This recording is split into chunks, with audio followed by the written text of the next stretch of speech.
Pues miren amigos, las bellezas que se encuentra uno por acá andando en la detectada.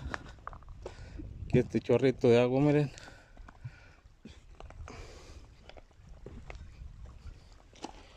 Chulada.